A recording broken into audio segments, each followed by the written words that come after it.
voilà, on s'est présenté un peu, on s'est remis un peu dans le corps. Toute l'équipe de S Composition là est très heureuse vraiment de vous accueillir. Dans ce contexte, que je vous remette un tout petit peu ce cadre là dans lequel pourquoi on se voit. Donc c'est pas un groupe qui serait fermé, qui se connaîtrait, encore une fois. Là, c'est la première journée de ce type de séminaire, disons que dans le monde de la recherche, ça paraîtrait peut-être prétentieux, mais en tout cas de cycle de travail. Séminaire de recherche pratique, on les a appelés pour nous, au service de...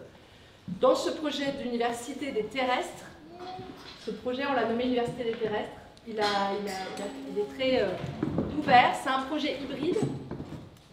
Il a été créé dans le sillage des travaux que nous avons menés beaucoup avec donc, le philosophe Bruno Latour, philosophe des sciences notamment, et il a pour vocation de tisser des liens plutôt de manière horizontale avec différentes pratiques qui ne se rencontrent pas d'habitude. Et son but, c'est de créer des exercices pratiques. C'est vraiment ça l'objectif du projet d'Université des Terrestres, c'est d'inventer des exercices. Parce que les exercices, c'est des choses que, un peu de tout horizon où on vient, on peut les pratiquer, et c'est peut-être un peu moins abscon, un peu moins difficile d'accès, un peu moins parfois que d'aller dans un théâtre voir quelque chose, ou d'aller dans une conférence, ou d'aller dans un labo. Enfin, c'est pas... Les exercices, c'est des choses qui nous réunissent. On a vraiment besoin, je pense, tout le monde, chacun où il est, de cet éclairage-là, et de t'accueillir et de pouvoir converser sur ces questions. Écoute, merci beaucoup Chloé, je vais essayer, ça rend les choses difficiles, on entre en matière, je vais essayer d'improviser un petit discours sur la sociologie. D'abord, si tu veux, en sociologie, comme dans toutes les disciplines, il ne faut pas attacher trop d'importance aux différences entre écoles. La passion des êtres humains, et c'est une bonne chose, c'est la passion de la différence, c'est de créer des différences. Et donc, dès que tu as 6 personnes, il y en a 2 qui créent une différence avec les 4 autres. Et c'est normal et c'est bien. Et donc, si tu veux, la sociologie, je pense, existe. Et je pense que ce qui rapproche les différents sociologues est beaucoup plus important que ce qui les sépare. Et que les méthodes ou les types d'approches peuvent être différentes, mais qu'il y a énormément plus en commun qu'ils ne le savent eux-mêmes, d'ailleurs. Et donc, je peux vous dire un tout petit mot sur la sociologie, qui est sur la façon dont cette discipline, on peut dire, bien que discipline ne peut pas dire grand-chose, mais bon, est intervenue dans le monde. C'est apparu dans la première moitié du XIXe siècle, largement par le truchement d'un philosophe qui s'appelait Auguste Comte. Et c'est apparu dans la réflexion tragique, je dirais, en tout cas intense, qui a suivi l'échec de la Révolution française. Si vous voulez, il y a eu en Allemagne d'un côté, avec notamment ce qu'un auteur américain que j'aime beaucoup, qui s'appelle Bernard Yack, appelle les post-kantiens de gauche, avec des gens comme Schiller. Il y a toute l'intelligentsia européenne s'est d'abord passionnée pour la Révolution française. Kant, comme vous le savez, l'anecdote, et c'est le seul jour où il interrompt sa promenade pour aller au-devant du coursier, c'est le 14 juillet, etc. Et puis, toute l'intelligentsia, à peu près, une grande partie de l'intelligentsia européenne, a été terrifiée à partir de 93-94 par le tournant pris par la Révolution française, et notamment par les massacres, le véritable génocide qui s'est produit dans les guerres de l'Ouest, et par la terreur, dans laquelle les révolutionnaires eux-mêmes s'envoyaient les uns les autres à la guillotine. Et donc, s'en est suivi une réflexion non coordonnée sur la question de comprendre pourquoi la Révolution française avait échoué. Qu'est-ce qui s'est passé? Qu'est-ce qui a pu se passer, puisque les intentions étaient magnifiques, les idéaux étaient magnifiques, qu'est-ce qui a pu se passer pour que cela tourne mal? On a, pour vous donner un point de comparaison plus récent, ma génération a été très profondément imprégnée dans certains milieux par le communisme, par le marxisme, et terrifiée par les crimes de Staline, par le goulag, et a mis plus longtemps d'ailleurs à comprendre le goulag, à réaliser et accepter que ça avait eu lieu, que les intellectuels européens du début du XIXe siècle ont mis de temps pour comprendre ce qui s'était passé sous la Révolution française. Et donc, l'idée qui s'est développée, c'était que l'erreur des penseurs de la Révolution française, des Lumières, avait été de croire qu'on pouvait changer le monde par décret. À penser, était l'erreur de croire que la politique était toute puissante sur ce qui se passait dans ce qu'on n'appelait pas encore une société, puisque le mot apparaît en même temps que celui, dans le sens moderne, en même temps que celui de sociologie. Et également, pour d'autres penseurs, cette erreur, ça va avec, était celle du droit, de croire qu'il suffit de faire des lois pour que les choses changent, et que les juristes et les penseurs sont tout puissants sur ces collectifs étranges qui sont réunis sur un territoire, généralement sous la domination d'un même pouvoir. Et donc, a commencé à se faire de façon différente en Allemagne et en France, une réflexion sur qu'est-ce qu'il y a, qu'est-ce qui s'est passé, sur quoi est-ce qu'il faudrait agir pour que des projets magnifiques, humanistes, dont on ne pouvait qu'en tout cas les personnes d'esprit novateur ne pouvaient qu'approuver, échouent. Et s'est constitué l'idée, les Allemands ont commencé à penser que le problème était esthétique et qu'il fallait revenir aux Grecs. C'était toujours une passion des Allemands, qu'on a retrouvée dans le nazisme d'ailleurs, de voir dans la société grecque un modèle à suivre, grecque ancienne évidemment. Et une autre idée, particulièrement en France, s'est mise en place,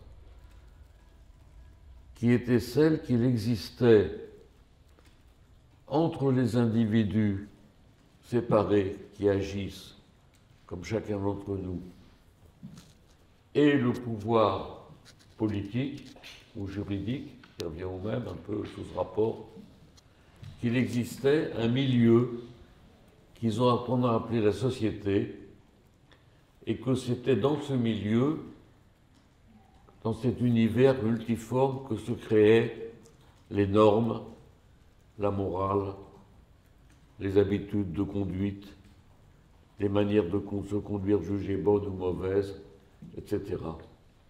Et que donc il fallait une science particulière pour comprendre quel était ce milieu, de façon à pouvoir négocier avec ce milieu des actions et les mener à bien.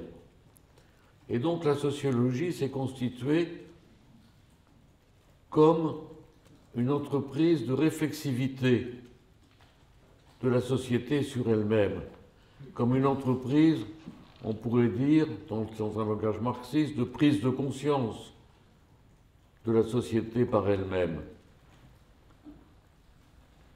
Et donc, Mais si vous voulez, la sociologie voulait être en même temps une science de l'homme. Et elle voulait, en tant que science, prendre modèle sur ce qui s'appelait à l'époque, et ce qui s'appelle toujours d'ailleurs, les sciences de la nature. La différence, si vous voulez, c'est que les sciences humaines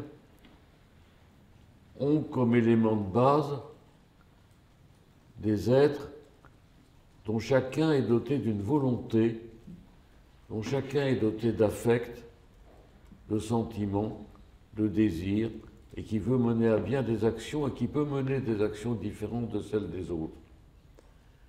Ce qui n'est pas le cas, en tout cas à ma connaissance, de la plupart des objets ou d'un grand nombre des objets qui sont ceux des sciences de la nature.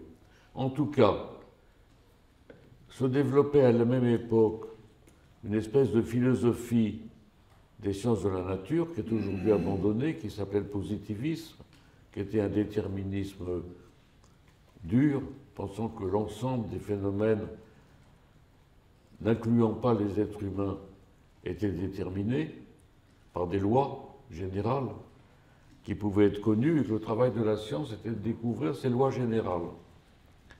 Et du même coup, c'est la tentative pour mettre en place cette connaissance de la société par elle-même dans un travail de réflexivité a pu être collée avec un autre projet ou se mêler à un autre projet qui était celui de constituer une science de ces sociétés comparable aux sciences de la nature, c'est-à-dire capable de découvrir des lois générales et des déterminismes pesant sur les individus, avec dans l'idée, de même que si on connaît les lois du trajet des courants électriques, on peut créer des réseaux électriques, de même si on connaît les lois qui dominent la relation entre les êtres humains en ville par opposition à la campagne, par exemple, eh bien on apprendra le moyen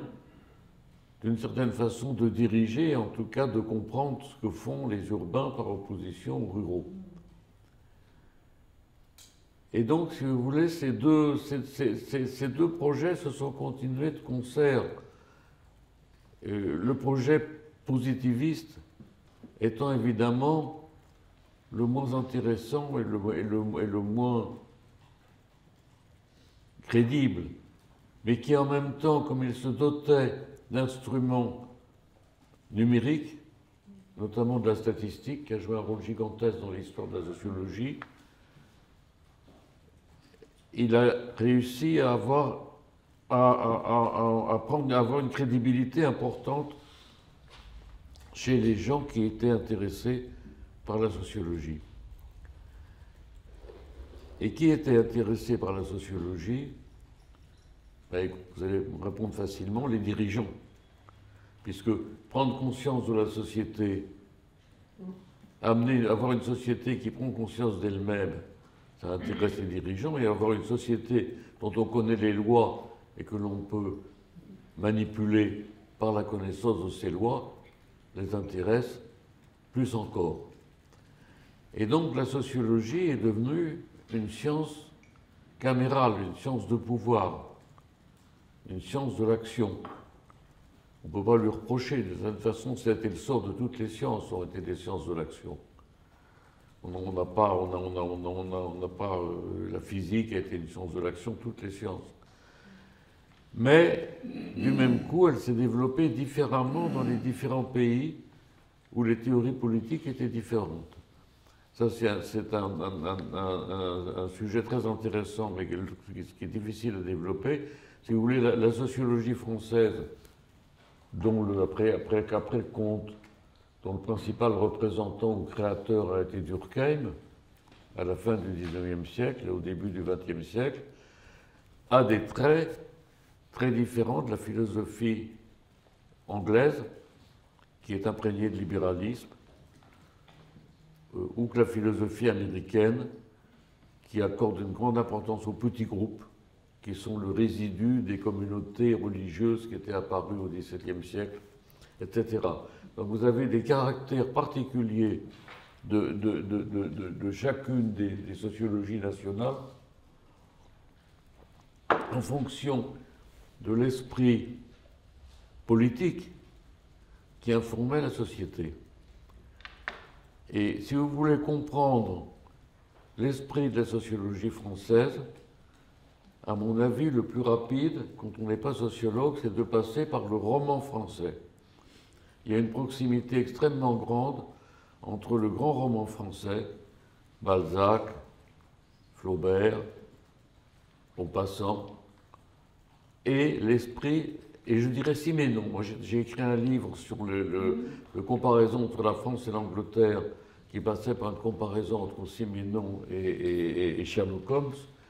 Et Sherlock Holmes est un parfait penseur scientifique du monde libéral, et Siménon prolonge à sa façon le grand roman français. Alors qu'est-ce que c'est que ce grand roman français? D'habitude, c'est l'histoire de déception. Le modèle le plus constant, c'est un monde dans lequel vous avez d'une part des jeunes et des vieux, des Parisiens et des provinciaux, et des riches et des pauvres, et aussi des nobles et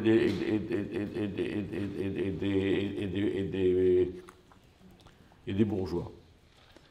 Et donc vous avez comme modèle d'histoire des jeunes gens, pas très riches, de province, jeunes, donc des jeunes gens beaux, qui viennent à Paris, centre du pouvoir, pour réussir. Ils pensent échapper à leur vie médiocre de province, ou comme Madame Bovary. Et tout le roman est de montrer qu'il y a des lois sociales qui sont telles qu'ils ne pourront pas échapper. Et donc tous ces romans sont des leçons de déterminisme social, qui sont des romans critiques et qui sont en même temps des romans désespérés, puisque s'il y a un déterminisme comparable à celui qui règle la vitesse de la lumière ou celle de l'électricité dans un fil, on peut critiquer, on peut faire la révolution, mais au fond, ça ne changera rien. Si on fait la révolution, il y aura de nouveau une élite qui sera de nouveau parisienne, etc. Et donc, si vous voulez,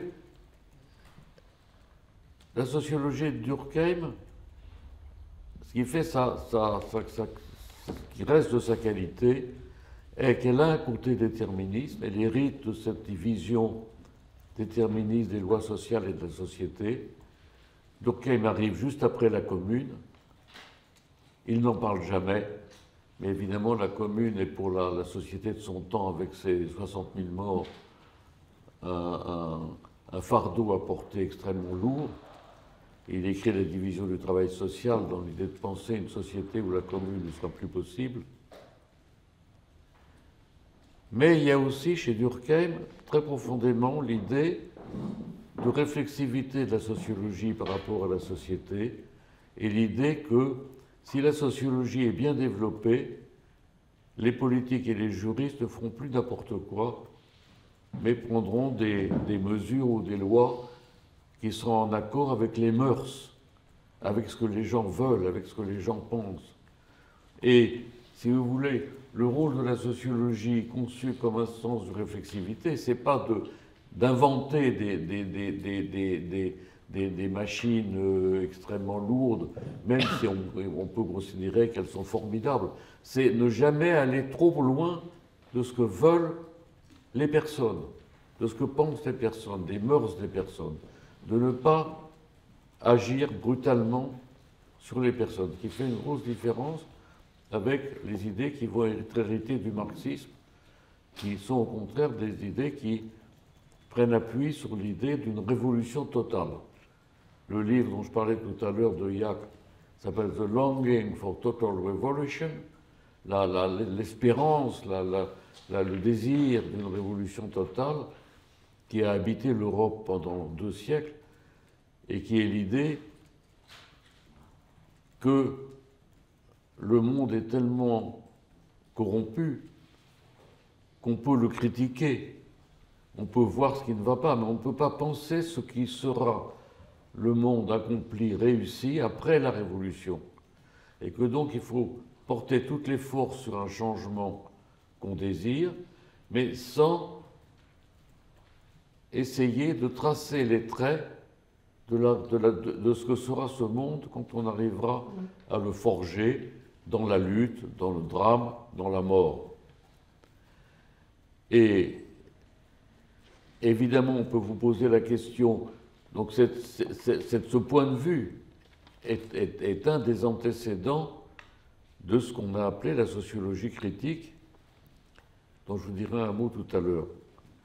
On peut vous dire comment faire une critique si on n'a pas de point de vue normatif. Ça fait normalement, si je dis l'éclairage dans cette pièce n'est pas très plaisant, c'est pas vrai, je cherche.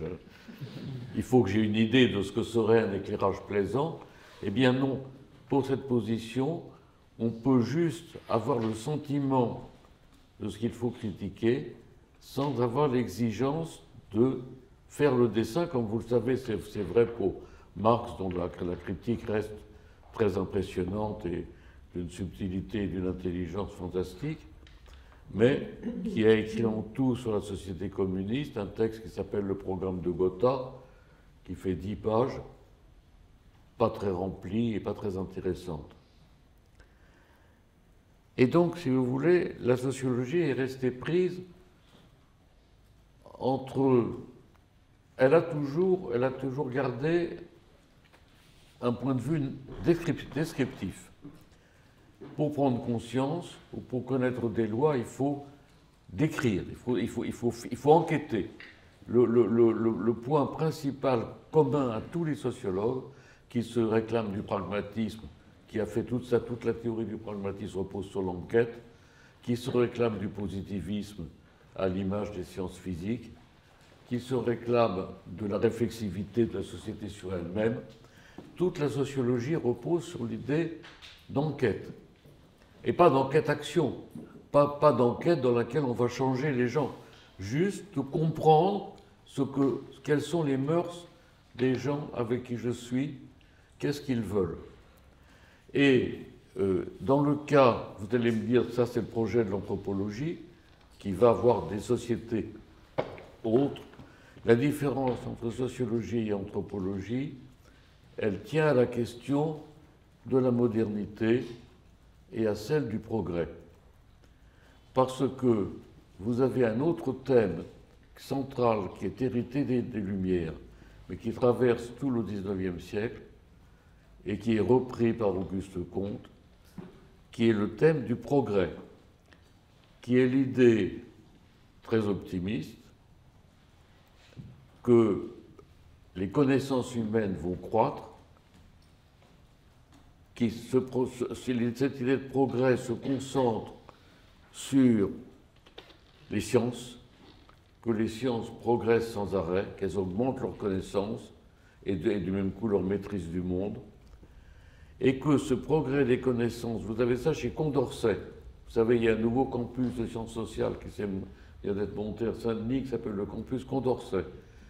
Et Condorcet, avant qu'on lui coupe la tête, a écrit un texte que ceux qui lui ont coupé la tête auraient dû lire avant, sur le progrès des connaissances humaines. Et c'est l'idée que ce progrès des sciences va aller de pair avec un progrès moral de chaque individu et avec un progrès des sociétés vers l'humanisme, vers la démocratie, etc. Et donc vous avez cette idée de progrès qui est centrale. Elle va être liée à quelque chose qui s'appelle l'évolutionnisme, c'est-à-dire l'idée qu'on peut hiérarchiser les différentes sociétés du monde en fonction du stade dans lequel chacune d'entre elles se trouve par rapport à ce progrès. Évidemment, avec dans l'idée que les sociétés occidentales développées, scientifiques et industrielles sont en train d'atteindre le stade ultime du progrès, alors que les chers, comment est-ce qu'ils s'appellent ceux des scolaires? Les hachoirs. Les hachoirs, alors que les hachoirs occupent la position la plus primitive, la première, la plus basse, dans cette échelle du progrès, mais qu'on peut faire un effort pour les... c'est lié à l'humanisme, que comme ils sont humains, ils ont en chacun d'eux la capacité d'atteindre petit à petit à des stades supérieurs de progrès. Idée qui, comme chacun le déplore aujourd'hui un peu hypocritement, a soutenu le colonialisme. Et donc, voilà les idées maîtresses, et aucun sociologue, à mon avis, depuis, disons, d'Auguste Comte jusqu'à il y a 30 ans, et peut-être que je suis optimiste, n'est débarrassé de cette idée de progrès qui est au cœur des sociétés occidentales, qui a été au cœur de leur formation et de ce qu'elles ont pu faire. Et ces sociétés occidentales ayant influé sur le monde entier, si vous prenez par exemple la forme État qui a été inventée en Europe est devenue la forme de l'ensemble du monde, l'idée de progrès a eu une influence sur l'ensemble des sociétés mondiales. Donc j'ai des doutes sur le fait, je pense que si une révolution est nécessaire, elle serait avant tout de reconstruire un commun et un idéal social sans l'idée de progrès. Je ferme cette parenthèse. Et donc, vous avez les sociétés, pour revenir à la sociologie, vous allez avoir la sociologie comme instance de réflexivité entre le peuple avec ses mœurs et les faiseurs de lois, la sociologie comme machine, comme objet, comme chose qui est dirigée par des lois et qu'on peut essayer que soit on n'y peut rien, c'est les lois de la société, soit en même temps on peut essayer de changer un peu les choses en maîtrisant ces lois. Et puis vous avez la troisième sociologie, qui est la sociologie critique, qui va être largement... la sociologie est toujours critique, celle de Durkheim est aussi critique, puisque, pour une raison, puisque tout le monde est critique. Je reviendrai après. Et la sociologie critique, proprement dit, elle naît essentiellement dans l'Allemagne de l'entre-deux-guerres, dans une école de sociologie qui s'appelle l'école de Francfort, qui est créée par deux zigotos. On peut dire deux zigotos. Vraiment, il y en a un qui voulait être musicien, qui est Adorno, qui lui-même a composé. On a joué la musique d'Adorno, c'est pas formidable. Il a écrit un très beau livre qui s'appelle Philosophie de la nouvelle musique, sur l'atonalité. Et donc Adorno qui voulait être musicien, et Horkheimer, qui était d'une famille qui avait de l'argent, qui finançait l'école, et qui s'est défini comme école de sociologie critique, et qui a mêlé pour la première fois la psychanalyse et la sociologie de façon à comprendre en même temps ce qui se passe dans l'intimité des personnes, ce qui se passe dans leur esprit et ce qui se passe dans la société. Et ils ont été les premiers à enquêter sur des sujets tout à fait ordinaires comme le cinéma, le roman policier, la culture populaire d'aujourd'hui, et à faire des travaux tout à fait passionnants et originaux. Mais ils n'ont pas eu le temps de travailler longtemps parce qu'ils ont beaucoup travaillé sur le fascisme, sur qu'est-ce qu'était le fascisme et qu'est-ce qu'était le pouvoir autoritaire. Mais Hitler est arrivé au pouvoir, ils étaient tous juifs, et Hitler est arrivé au pouvoir, et ceux qui n'ont pas été tués ont pu le faire, sont partis aux États-Unis, où ils ont joué un rôle important dans la formation de la psychologie sociale américaine au cours des années, disons 1930, seconde moitié des années 30, jusqu'aux années 50 ou 60.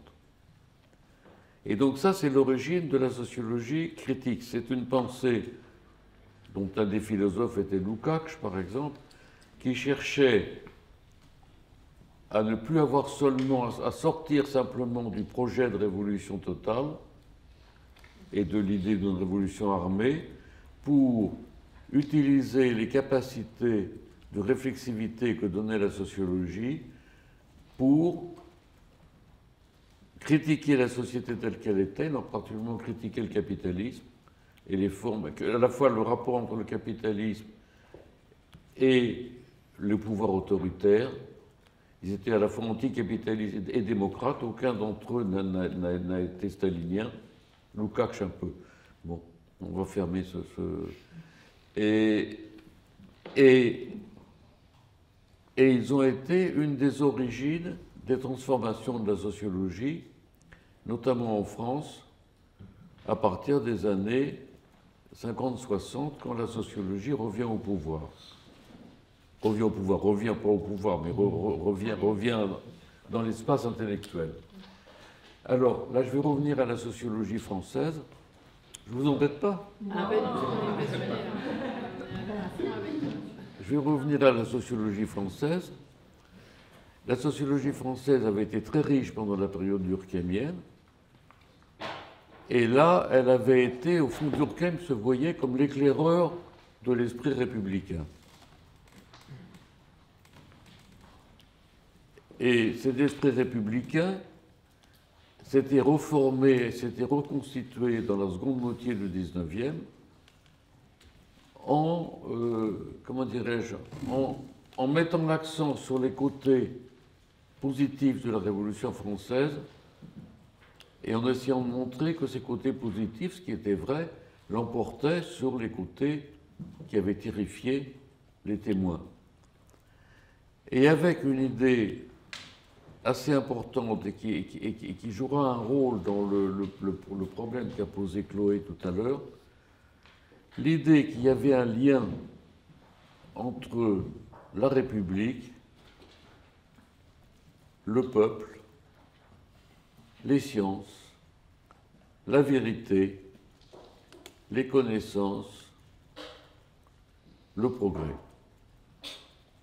Et ça, Durkheim avait ça en tête, ils avaient tous ça en tête. C'est-à-dire que les scientifiques étaient la pointe du progrès, qu'ils étaient nécessairement républicains, ce qu'on dira, on appellera ensuite de gauche, et avec, j'ai oublié le plus important, l'anticléricalisme, évidemment, l'anticléricalisme et la critique de la religion comme illusion, qui a été, à part quelques sociologues rares, le point central de toute la sociologie, pas de la religion complètement, puisque Comte voulait créer une nouvelle religion, mais une religion sans Dieu a été un point central de toute la sociologie des origines jusqu'aux années 2050, ou jusqu'à Bruno Latour.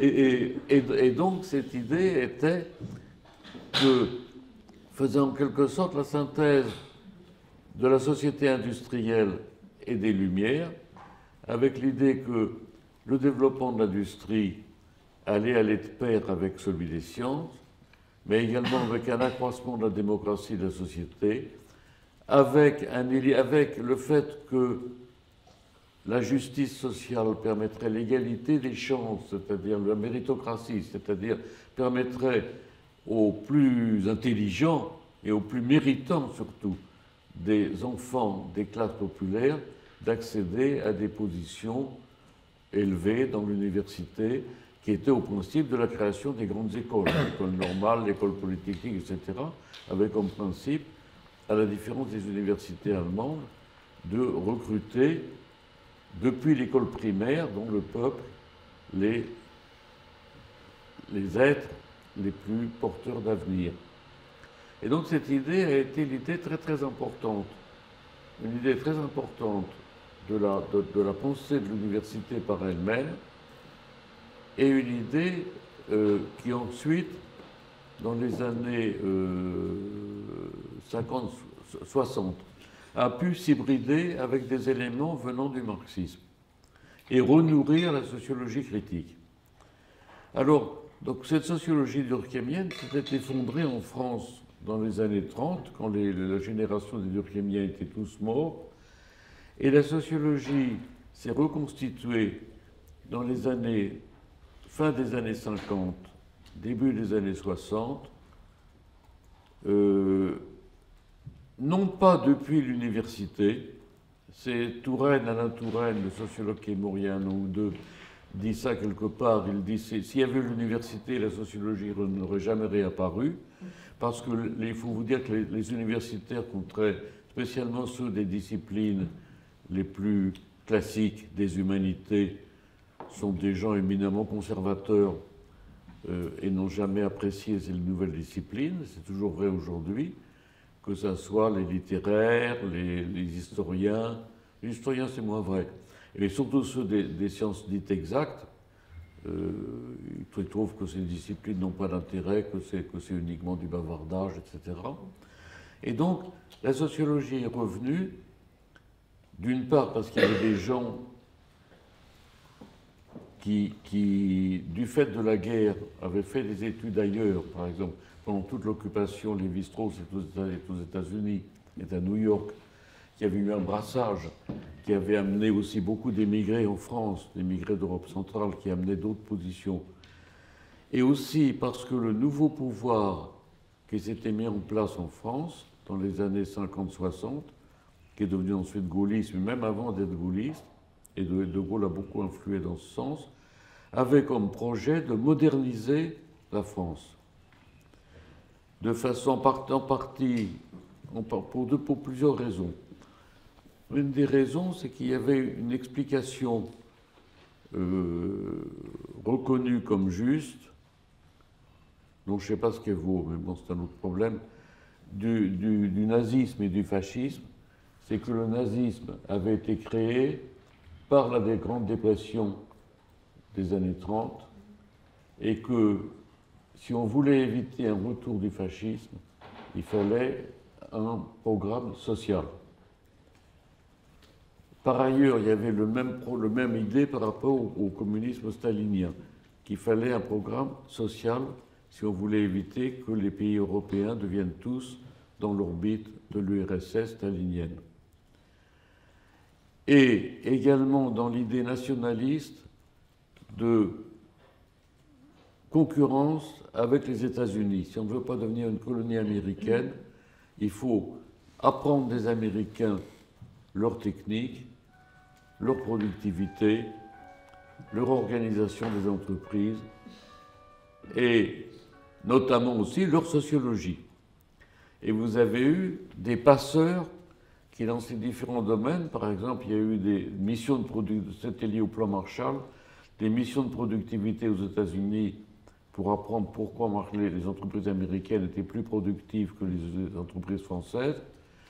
Et vous avez eu la reconstitution d'un milieu de sociologie qui s'est fait assez bizarrement avec de l'argent américain dont une partie venait des grandes fondations comme la fondation Ford et, disent les méchantes langues, de la CIA, pour maintenir un milieu avec le projet de maintenir un univers, un pouvoir social-démocrate en Europe qui ne retombe ni dans les erreurs fascistes, ni dans le communisme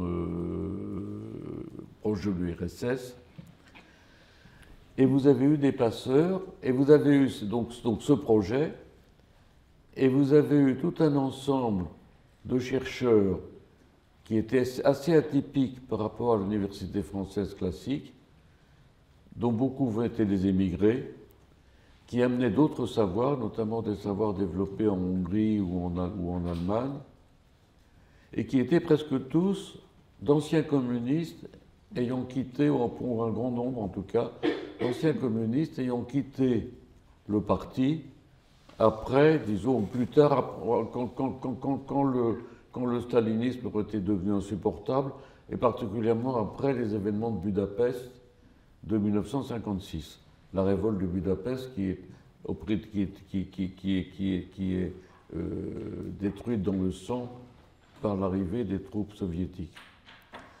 Et donc ce mélange de projet américain d'une Europe alliée social-démocrate, de programme de la résistance pour éviter les drames des années 30 et le retour de la grande crise, avec notamment la formation de la fabrication du plan, qui est une des premières choses que fait De Gaulle en 1945, c'est de créer un commissariat au plan, qui était une innovation fantastique par rapport à la politique suivie par les économistes libéraux. Plan qui a été très important de 1945 à 75, je dirais, 75, 80, oui, 75. Et à l'entrée dans les pouvoirs sociodémocrates qui se développent à cette époque-là, de hauts fonctionnaires progressistes, dont un grand nombre venait de la résistance ou étaient des catholiques de gauche, c'est l'époque des prêtres ouvriers, et qui se tournent vers la sociologie dans l'idée que la sociologie va les aider à moderniser la France, à l'industrialiser et à développer la démocratie et la social-démocratie. Et ils sont particulièrement intéressés par la sociologie, par la dimension critique de la sociologie, parce qu'ils ont eux-mêmes besoin, contre des pouvoirs très traditionnels, qui sont toujours très puissants après la guerre, souvent d'anciens collaborateurs, mais toujours là, et les pouvoirs qui sont développés par la continuation des guerres coloniales. Il ne faut pas oublier, si vous voulez, que les années, par exemple, on peut dire 58-62, sont surtout à la fin, avec l'arrivée de l'OAS, des années de quasi-guerre civile, avec quand même des milliers de morts assassinés par l'OAS, qui avait également essayé de tuer le président de la République, qui était De Gaulle. Et donc vous avez des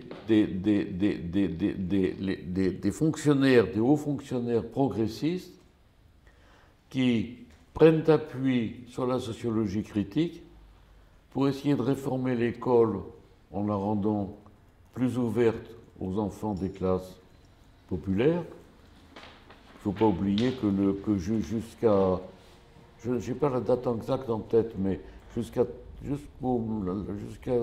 dans les années, je ne sais plus si c'est après dans le milieu, dans l'entre-deux-guerres, jusqu'à l'entre-deux-guerres, l'école secondaire est payante, sauf pour des boursiers qui étaient très rares.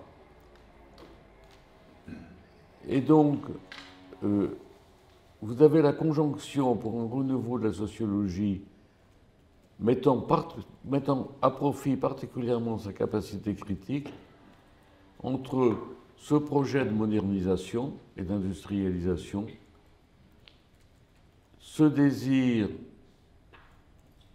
d'une gauche social-démocrate, d'un État social-démocrate capable de faire face aux conservateurs, et puis l'arrivée de ces nouveaux intellectuels, qui n'étaient pas tous des professionnels, et dans l'université ou dans l'environnement donc CNRS qui venait d'être créé, et l'argent américain et le projet américain d'aider certains pays occidentaux à développer une gauche non communiste pour s'opposer à la fois au fascisme et au communisme. Donc ça fait une conjoncture qui a été très favorable, particulièrement à partir du début des années 60. Alors si vous voulez, aujourd'hui se développe chez des historiens et des sociologues proches des courants écologistes, qui sont des très braves gens, qui sont des amis à moi et qui ont des intentions parfaitement pures et bonnes, une critique très intense de la période 45, 70, 75 et de ce projet de modernisation de la France et de l'Europe et d'industrialisation. Et à mon avis, leurs écrits, qui peuvent être intéressants sur le plan documentaire, ne comprennent pas quel a été l'état de l'Europe, où le problème central était simplement de nourrir les gens, simplement de faire du pain. Pendant très longtemps après la guerre après 1945, le blé arrive des États-Unis, ou le maïs arrive des États-Unis. Et donc le projet, ce qui a pu être le projet de modernisation, lié à un projet qui était aussi un projet de démocratie, avec dans l'idée, si les gens bouffent, ils accepteront plus facilement la démocratie que si on retombe dans les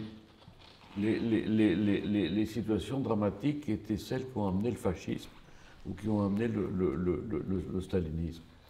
Et donc, si vous voulez, je pense qu'il faut éviter d'avoir sur cette période une vision non historique. Il faut comprendre quel était le projet de modernisation avant de considérer que c'était simplement ce qui a détruit la planète. Bien évidemment, et d'autant plus que, à ma connaissance, personne, aucun universitaire, aucun journal, aucun média, aucun parti politique où vous pouviez militer des années 60, oui, 60 jusqu'à 68, ne parlait de ces dangers.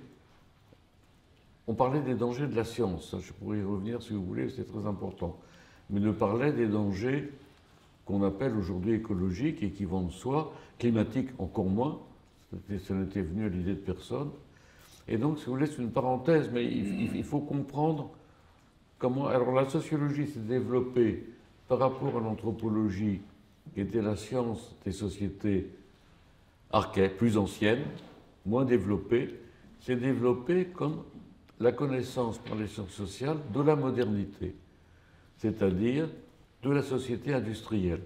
Le meilleur, le livre les plus parlants sous ce rapport, à mon avis, pour comprendre d'un point de vue descriptif, c'est le cours de Raymond Aron des années 60 sur la société industrielle, considérant que c'est la société de l'avenir, qu'elle est là, et que c'est un fait.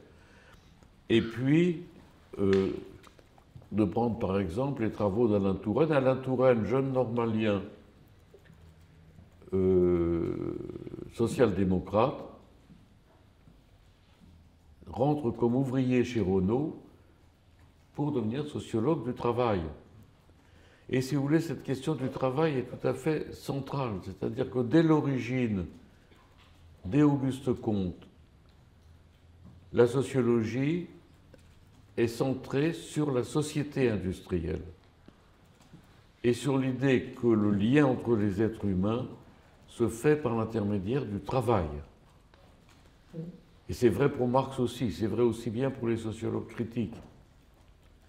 Et donc, si vous voulez, quand la société revient, quand la sociologie revient, grâce à cette conjonction dont j'ai parlé tout à l'heure, elle revient surtout autour de problèmes qu'on appelle sociaux, qui vont être des problèmes du travail, des problèmes de la productivité, de la répartition des gains de productivité, de l'égalité, puis un peu plus tard, de l'école, quand le diplôme va devenir, ce qui est un drame d'ailleurs à mon avis, va devenir l'élément principal de distribution des destins individuels entre les différentes positions sociales. Et donc se développe une sociologie qui est critique comme la sociologie, qui est à la fois durkheimienne, parce qu'elle est française, critique comme la sociologie allemande d'Adorno et compagnie, mais qui eux n'avaient aucun rapport avec aucun pouvoir parce que ça n'intéressait pas le pouvoir, des hauts fonctionnaires qui donnent de l'argent, qui donnent des moyens pour savoir comment est-ce qu'on va développer touristiquement le Languedoc-Roussillon, comment est-ce qu'on va fermer les mines dans le nord? Qu'est-ce qu'on va faire des ouvriers? Comment est-ce qu'on va faire que les petits agriculteurs qui ne rapportent rien et qui ne gagnent rien abandonnent la terre pour avoir pour venir travailler dans l'industrie? Ça, c'était les projets du retour de la sociologie. C'est des projets qui nous font horreur aujourd'hui. Pour nous, aujourd'hui, c'est l'horreur. Mais comment dire? S'il n'y avait pas eu ces projets, peut-être qu'on ne serait même pas là pour considérer que c'est l'horreur. Bref. Et donc, si vous voulez, c'était ça le travail de la sociologie, dans un esprit critique, tourné contre le cléricalisme, contre le grand capital, contre la société traditionnelle, etc. Et largement, si vous voulez... Comment? Non, je dis tout le monde est dans un suspense. Quoi? Dans le suspense. Ben oui, parce que si vous voulez, ça a été la sociologie dans laquelle j'ai été formé, donc était un mélange de sociologie critique, de durkhemisme, avec une teinture de marxisme qui n'est pas très profonde. Il y avait des marxismes, par exemple, si vous prenez les sociologues les plus connus de cette période, comme qui étaient Touraine, Mandras, Boudon, Crozier, Aron et Bourdieu, aucun n'était marxiste. Bourdieu s'est teinté de marxiste après 68. Et puis là-dessus, vous avez eu 68. Et il y a eu le Centre de sociologie européenne? Le Centre de sociologie européenne était un centre de l'école des hautes études est née littéralement de cette conjoncture que j'ai décrite tout à l'heure, très liée au Parti socialiste, et prenant parmi ces... étant en marge de l'université, pouvant prendre comme directeur d'études des grands savants qui venaient d'Europe centrale et qui n'avaient pas les diplômes genre agrègue absolument nécessaire dans l'université. Quelqu'un comme Moscovici, par exemple, Moscovici qui a fondé la psychologie sociale et qui était le premier penseur de l'écologie en France, avec Gortz. Moscovici et Gortz étaient l'un et l'autre des émigrés juifs d'Europe centrale. Moscovici était arrivé de Roumanie avec Paul Celan, le grand poète de langue allemande, qui est le plus grand poète de la modernité, disons, des 100 dernières années, et qui a passé la moitié de sa vie en France, avec Isaac qui va créer le laboratoire de Lévi-Strauss et qui va créer le structuralisme avec Lévi-Strauss. Moscovici est arrivé, il est arrivé à l'école des hautes études après avoir fait ses études en travaillant au Sentier dans la fabrication des vêtements. Gortz était un émigré qui a aussi été très important pour les débuts de l'écologie, était un émigré autrichien qui vivait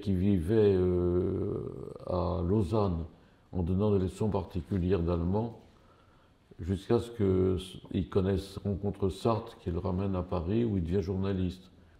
Et tous ces gens ont renouvelé, si vous voulez, les sciences de l'homme contre l'université. Pas contre, mais disons, ça aurait été impossible depuis le cœur de l'université.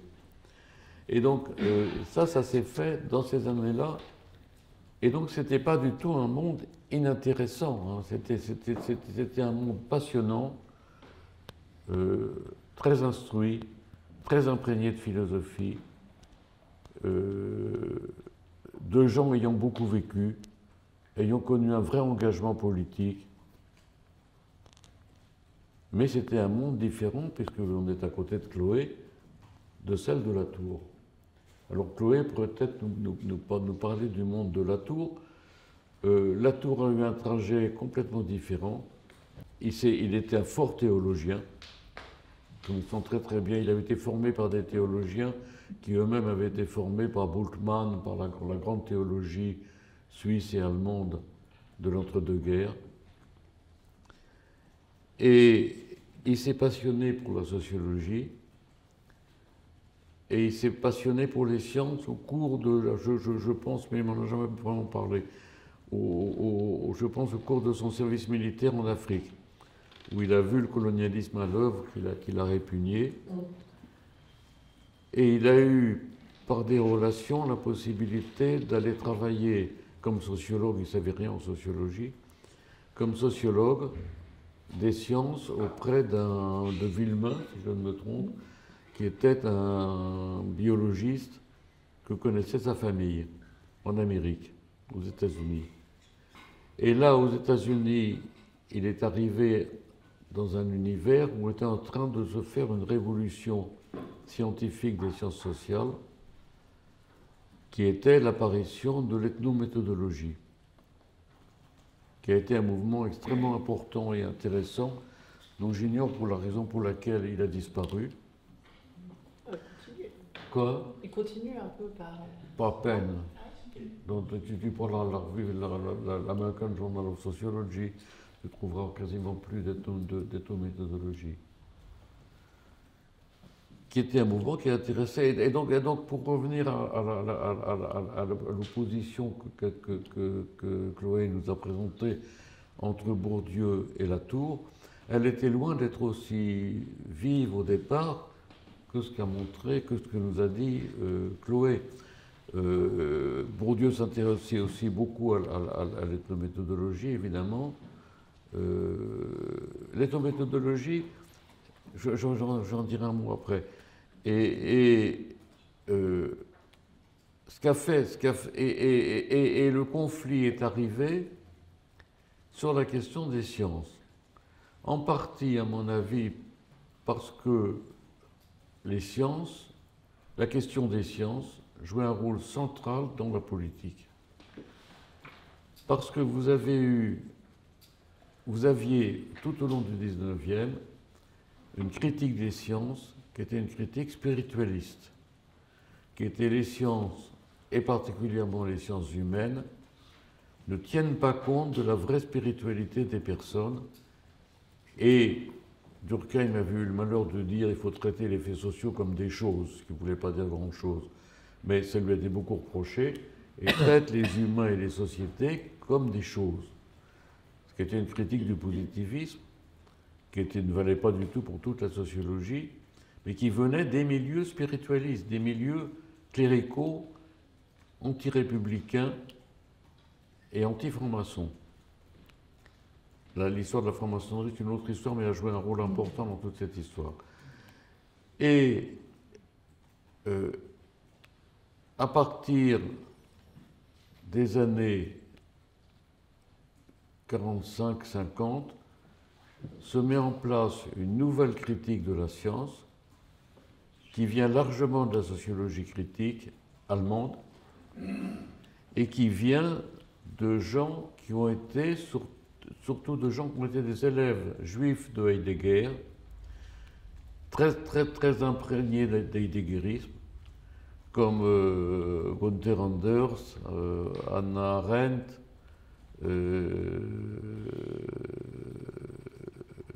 Hans Jonas,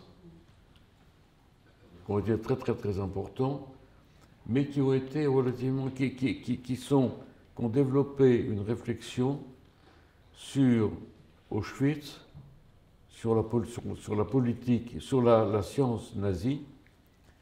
La science nazie qui a été très développée. Le nazisme développait beaucoup les sciences, y compris les sciences humaines, mais des sciences humaines que nous trouvons maintenant positivement inhumaines. Et si ça vous intéresse, il faut lire Chapoutot, il faut dire la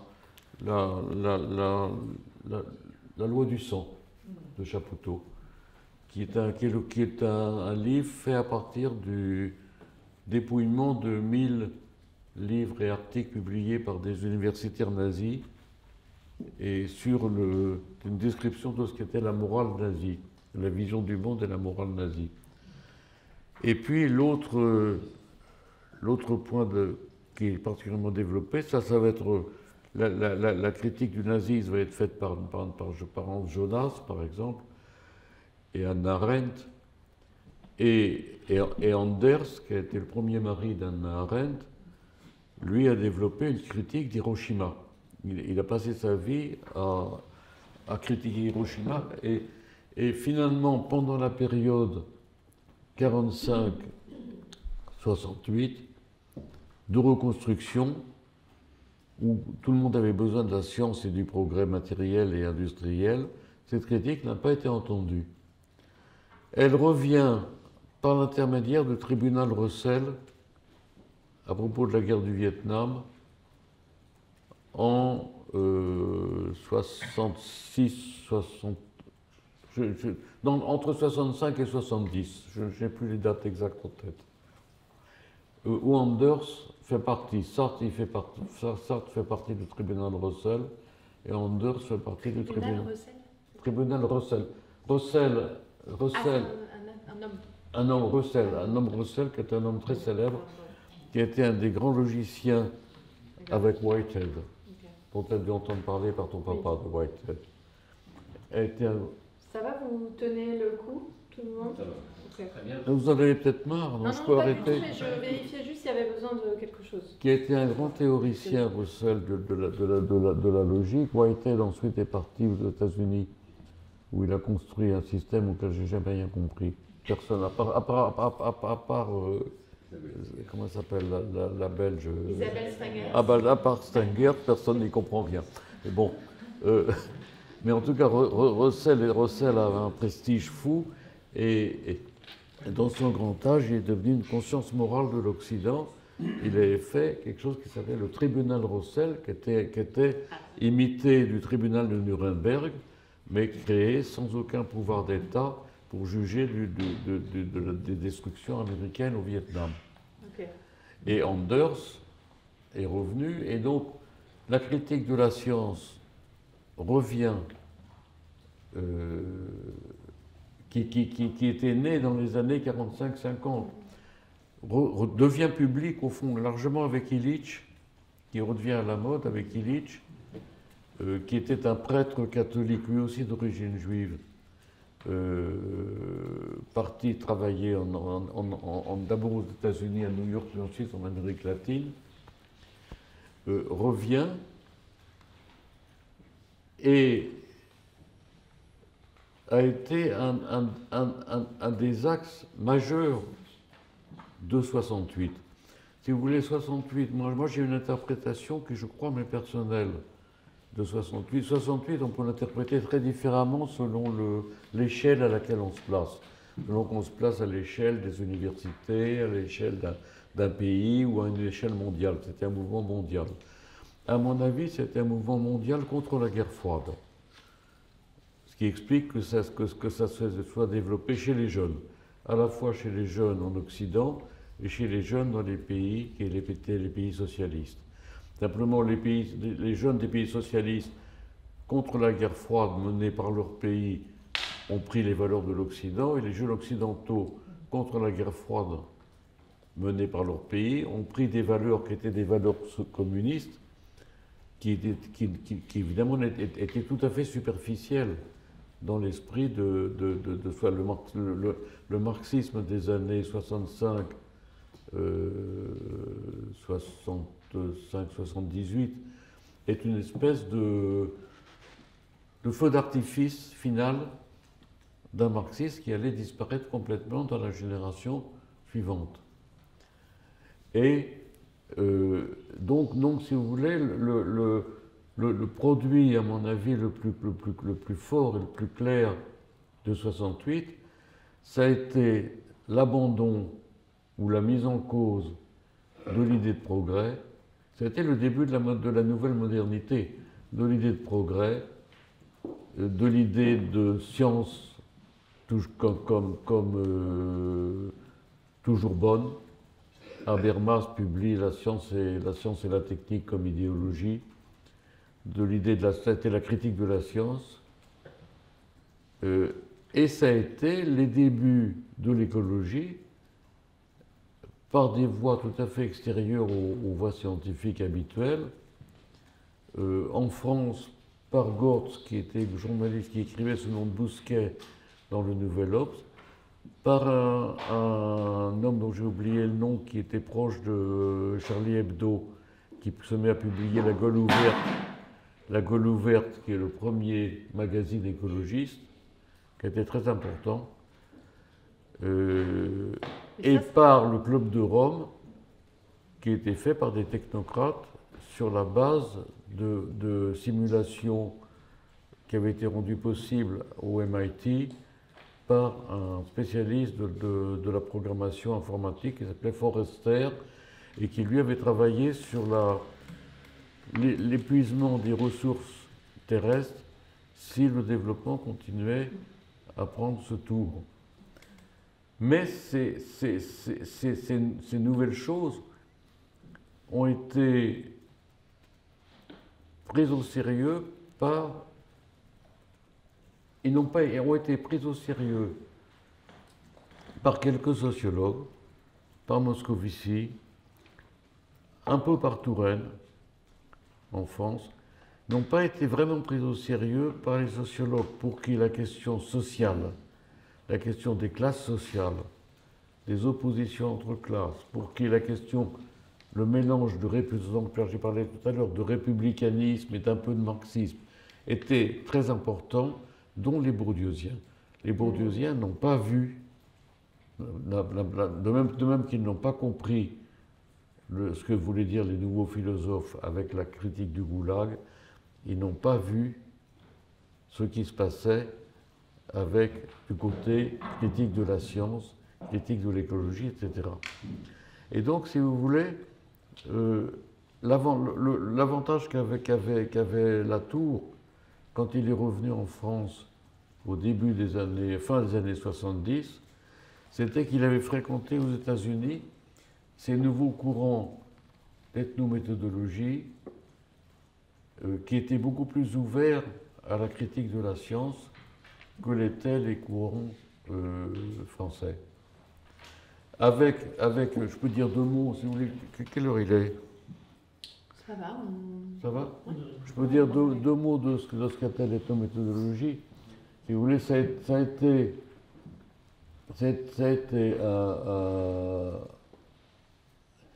lié à ce qu'on a appelé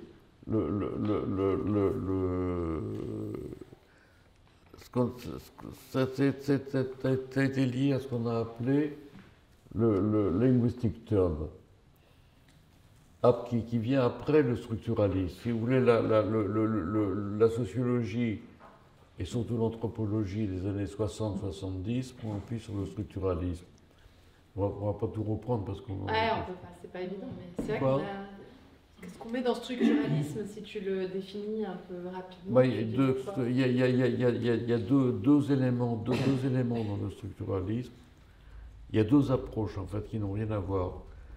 Il y a une approche qui est celle de Lévi-Strauss, qui est l'idée que les personnes qui vient de Kant, hein, qui très largement, et qui est de Cassirer, qui est l'idée que la pensée humaine est organisée par des catégories et des oppositions qu'on va retrouver, qui sont abstraites, et qu'on va retrouver dans les contes, dans les mythes, comme le chaud et le froid, comme le masculin et le féminin, comme etc., et qui vont donner leurs contours aux manières dont les humains, c'est de psychologie sociale, dont les humains vont réagir face aux événements de l'existence. Et puis vous avez un structuralisme organisationnel qui vient plutôt de l'anthropologie anglaise, qui va considérer que les structures de base d'une société, c'est-à-dire la division entre groupes, notamment entre classes sociales pour les sociétés modernes, ou entre groupes exogamiques pour les sociétés traditionnelles, que forment des systèmes d'opposition et d'organisation qui se perpétuent dans le temps et qui ont une fixité beaucoup plus grande. Donc, si vous voulez, le structuralisme cognitif, le structuralisme va plutôt vers le cognitivisme, et le structuralisme organisationnel va plutôt vers l'étude des institutions et sur l'importance donnée aux institutions, qui ont longtemps été très fortement négligées par Latour. Le premier Latour, justement, dans l'acteur réseau, au fond, ne s'intéresse pas vraiment aux institutions. C'est après qu'il ait travaillé sur le Conseil d'État qu'il a vu l'importance et la durabilité des institutions. Et donc, ensuite, là-dessus, quelques Américains, en s'inspirant de la phénoménologie, et notamment en s'inspirant de Sartre, se mettent à regarder, au lieu de penser comme le faisait la sociologie critique, que les personnes étaient imbibées par une pensée dominante qui s'était imprégnée dans leur esprit, qui pensait que les riches avaient du bon goût parce qu'ils achetaient des beaux tableaux, etc. Ils ont travaillé à des échelles micro, à l'échelle de petits groupes, de petites interactions, c'est né de l'interactionnisme, comment les gens discutaient et formaient les savoirs qui étaient les leurs, et comment ils mettaient en doute ce qu'on leur apprenait. Le mot d'ordre de l'ethnométhodologue, c'était de lutter, de ne pas considérer les êtres humains comme des cultural addicts, comme des drogués culturels, mais comme des gens qui, et ça a été très très important pour moi, ça a été absolument central pour mon travail, parce que, au fond, ça renforçait l'idée de la réflexivité, mais en mettant la sociologie chez les acteurs eux-mêmes, en considérant que les sociologues, Bourdieu pensait ça aussi, que ceux qui inventent, ceux qui sont les vrais sociologues, qui fabriquent les sociétés, c'est les acteurs, et que les sociologues sont des genres d'épistémologues qui viennent derrière les acteurs et qui regardent comment les acteurs font pour faire que le monde ne soit pas un chaos livré au hasard. Si vous voulez, moi, dans mon travail personnel, une chose que j'ai essayé de faire, c'est de tenir compte toujours du niveau très élevé d'incertitude dans lequel étaient les sociétés et les personnes, par opposition au déterminisme, du point de vue au positivisme. Et en considérant que les institutions étaient des machines fabriquées par les acteurs pour réduire un tout petit peu l'entropie du système, pour faire de la négantropie, pour réduire le désordre dans lequel les sociétés et les relations entre êtres humains ont toujours tendance à être. Et donc, cette idée, elle est proche de celle de l'ethnométhodologie, qui allait regarder, au lieu de dire par exemple, voilà c'est ça le football, ça existe depuis toujours, non, ils vont regarder comment des joueurs vont discuter entre eux pour dire là, est-ce qu'il y a eu vraiment une chandelle, et puis comment ils vont discuter entre eux pour se mettre d'accord sur le sens du terme chandelle pour désigner une certaine façon d'envoyer la balle, etc. Et donc, si vous voulez, ils vont montrer que non seulement les institutions façonnent la société, mais que chacun d'entre nous, sans arrêt, quand il demande qu'est-ce que tu veux dire, ou qu'est-ce que c'est que ce truc-là, est en train de façonner des normativités à l'intérieur du monde social. Et ils vont s'inspirer de Goffman, mais ils vont largement dépasser Goffman. Et pour vous donner un exemple, Garfinkel, qui était le principal inventeur de l'ethnométhodologie dans les années 60, une tâche qu'il faisait faire à ses étudiants était de leur faire faire une tâche incongrue et d'essayer de comprendre et de discuter avec leurs collègues étudiants pourquoi cette tâche était incongrue. Par exemple, il leur demandait d'aller laver leur linge dans la piscine. Et mais qu'est-ce que tu fais? Mais c'est pas fait pour laver le linge. Donc demander à expliciter, que les autres explicitent, qu'est-ce que c'était qu'une piscine? Et qu'est-ce que c'était que laver son linge? Et pourquoi laver son linge dans la piscine était un acte? Et donc ils ont essayé de comprendre la notion de normalité. Qu'est-ce que c'est que la normalité et comment elle a besoin d'être sans arrêt reconstruite. Et donc, Latour, avec Woolgar, si je ne me trompe, dans son premier livre, a travaillé chez Villemin sur la façon dont travaillaient les scientifiques. Il a regardé travailler des scientifiques.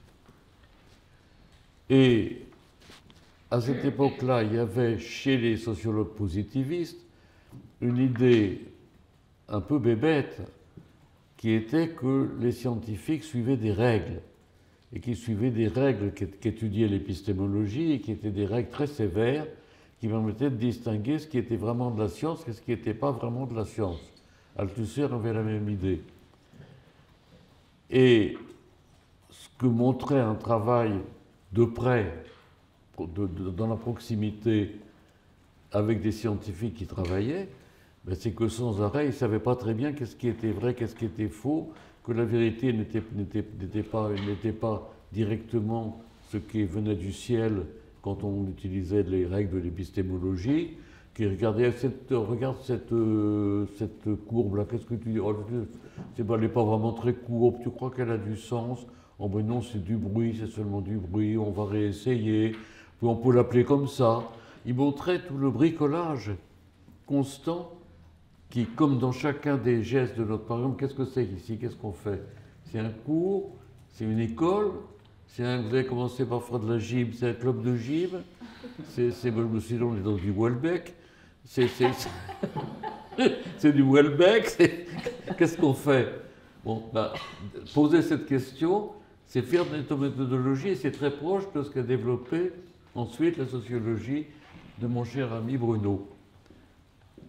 Mais évidemment, il s'est heurté, et quand il est arrivé à Paris, il est évidemment rentré en contact avec Bourdieu, ils se sont vus, j'étais pas là, je crois que ça s'est pas bien passé, mais pour des raisons, parce que Bourdieu était très proche, faisait lui-même de la sociologie et de la science, et était très très proche des positions des interactionnistes.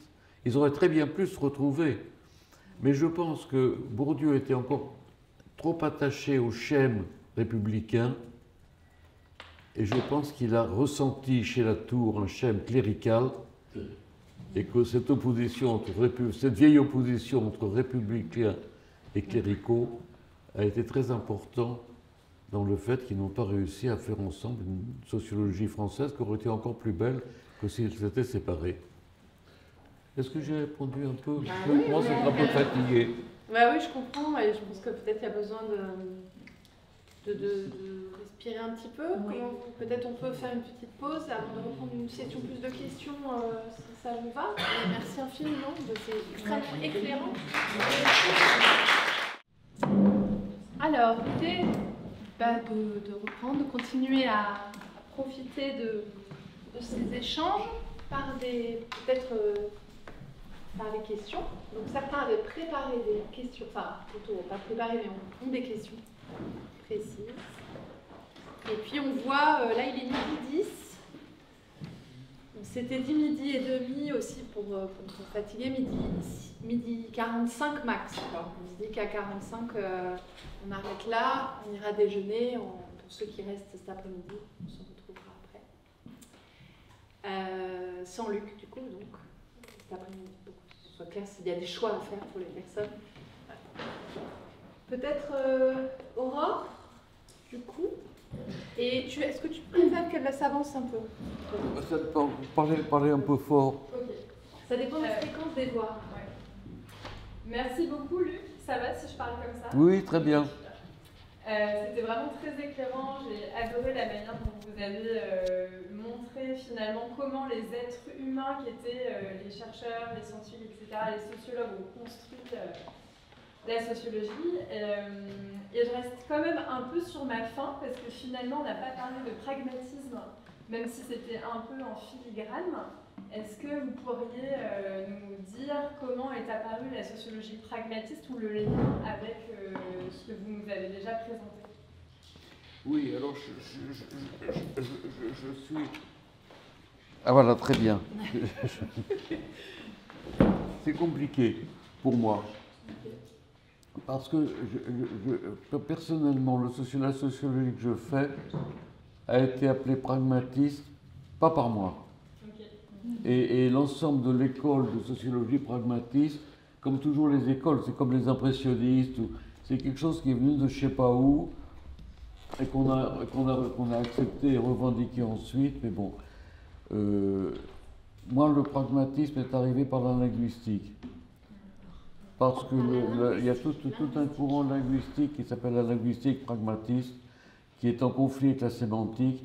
Alors j'ai parlé un peu de ça dans un livre qui s'appelle De la critique, qui est consacré en partie sur la distinction entre l'opposition entre sémantique et pragmatique, et qui défend la sémantique, qui maintenant est très généralement rejetée, avec dans l'idée que le rôle des institutions est sémantique, que tout n'est pas pragmatique dans la communication.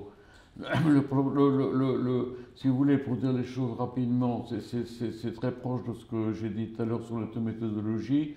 Un sémanticien dirait nous nous entendons, nous pouvons parler, nous pouvons communiquer parce qu'il y a un mot qui s'appelle sociologie et que ce mot a un sens et qui rentre dans un système de signification et qui s'oppose à podologie et que du même coup, etc.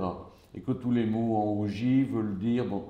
Et un pragmaticien dirait, sociologie, ça a un sens dans un contexte, personne ne sait bien le sens que ça a, on va le négocier, on va regarder comment il se fait, puis il va se transporter, et puis en se transportant, il va se modifier, etc.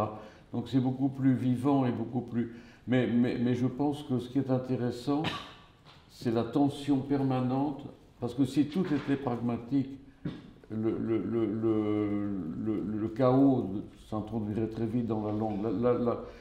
Par ailleurs, je pratique la poésie en dehors de la sociologie.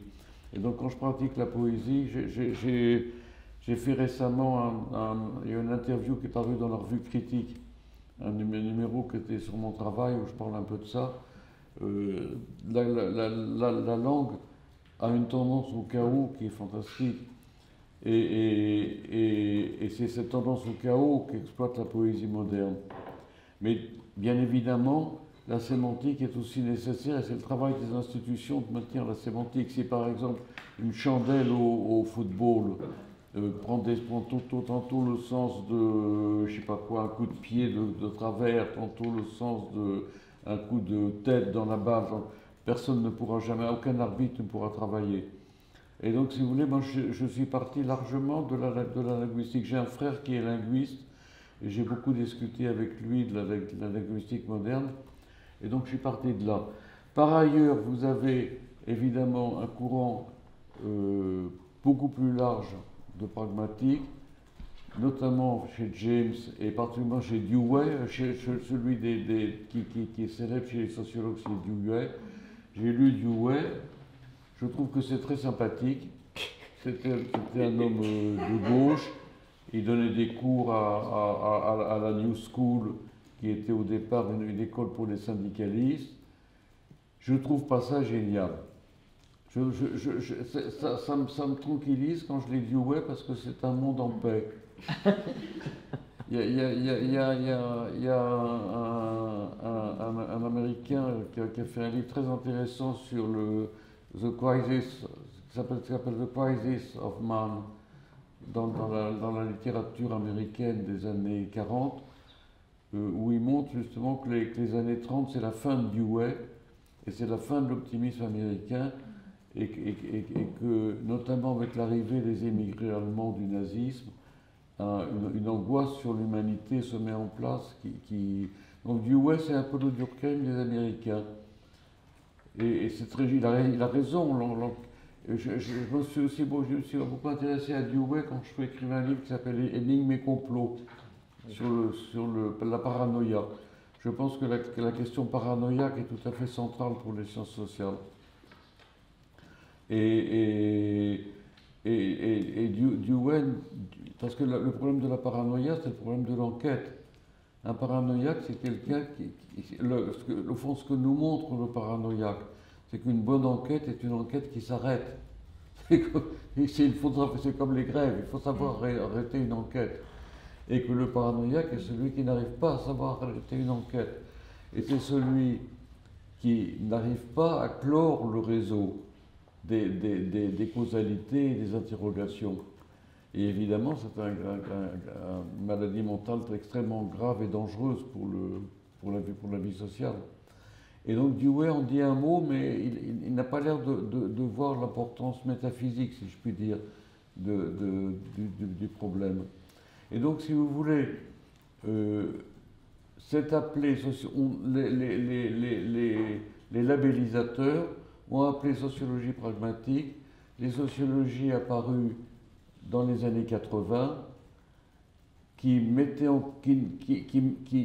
l'accent sur le caractère fragile de la vie sociale, sur le fait qu'elle était sans arrêt en travail, qu'elle se faisait elle-même, sur l'importance de tenir compte de l'incertitude dans laquelle étaient plongés les acteurs, et surtout le travail de qualification et de définition qu'ils faisaient. Mais c'est là encore, c'est pas unifié. Il y a un livre qui est oublié maintenant, et qui est il y a un auteur qui s'appelle François Doss, qui est un historien, qui était un historien de l'histoire, un historien des idées modernes, contemporaines, et qui a fait un livre, qui était le premier à parler de ça, un livre dans les années 80 ou 90, qui s'appelle L'Empire du sens, et qui est intéressant parce qu'il est le premier à avoir senti la rupture entre les sociologies positivistes prenant plutôt appui sur les institutions et cherchant à décrire des lois de la société et stabiliser, et les sociologies de l'incertitude qui vont ensuite, et du travail sans arrêt d'anxiété pour la qualification, qui va ensuite être appelé pragmatiste.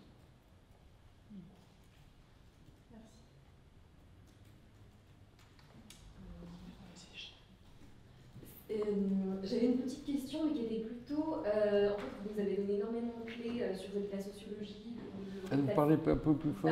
Oui, vous nous avez. Je m'approche. Voilà, c'est gentil. C'est normal. Vous nous avez donné énormément de clés historiques, enfin plein de choses qui nous ont nourri sur la sociologie. Est-ce que vous auriez pu nous faire un petit point méthodo ou peut-être nous partager, si c'était possible pour vous, un exercice. Est-ce qu'il y aurait un exercice qui serait utile et applicable à différentes enquêtes que vous pourriez nous partager, quelque chose qu'on pourrait mettre en action, activer? Est-ce que vous est arrivé de donner un exercice un peu clé, des outils à des étudiants ou des choses que vous avez rencontrées dans votre travail? Mais écoutez, si j'ai bien compris votre question, je vous dirais que il faut d'abord enquêter sur ce qu'on n'aime pas. Si vous voulez, la base d'un travail de sociologie, c'est d'étudier ce qu'on ne connaît pas et ce qu'on n'aime pas. Le sociologue qui adore la peinture abstraite et qui va qui va enquêter des peintres abstraits, c'est pas bon. Il faut aller enquêter quelque chose qu'on ignore, qu'on n'aime pas beaucoup et qui est exotique pour soi. Il faut pas détester ce sur quoi on enquête, parce que c'est pas bon non plus. Il faut essayer de le comprendre. Il faut essayer de le comprendre et de regarder comment fonctionnent les. Mais si vous voulez, une des bases, à mon avis, en tout cas dans les enquêtes que j'ai faites, c'est à propos d'un même événement ou d'un même thème, d'enquêter tout un ensemble de gens, c'est un peu malhonnête parce qu'on fait un peu l'idiot, leur demandant qu'est-ce qui s'est passé et voyant la façon dont chacun va raconter qu'est-ce qui s'est passé en vrai. La façon dont chacun va raconter, il faut un peu les pousser à être un peu paranoïaque. La façon dont chacun va décrire ce qui s'est passé en vrai. Si par exemple, si vous dites le samedi 18 au matin, je suis allé à une réunion de qu'est-ce qui s'est passé en vrai? Vous avez bien travaillé, c'était sérieux, et ce gars, ce fumiste, il vous a appris quelque chose, c'est pas une vraie science. Et puis un autre vous dira, ah oui, je le connais, c'est un vieux des années 80, c'est nul, maintenant c'est dépassé parce qu'il fait que de la description. Un troisième vous dira, voilà. Ça les pousse à justifier un peu alors, ou pas? Ben, Je sais pas, c'est un lien avec- c'est-à-dire que, effectivement, moi je me suis beaucoup intéressé aux disputes, parce que dans les disputes, il faut aller un peu large, il faut interroger tous ceux que l'on peut, qui ont des positions différentes dans la dispute. Mais également, les disputes, quand on a la chance, si je puis dire, de voir plusieurs personnes se disputer, c'est intéressant. C'est intéressant parce que la dispute, c'est vous donner un argument critique auquel celui qui est critiqué va répondre en vous demandant de vous justifier. Donc vous allez être obligé de monter dans les principes de justification. Vous voyez? Si par exemple, là j'ai pris un café qui était équitable.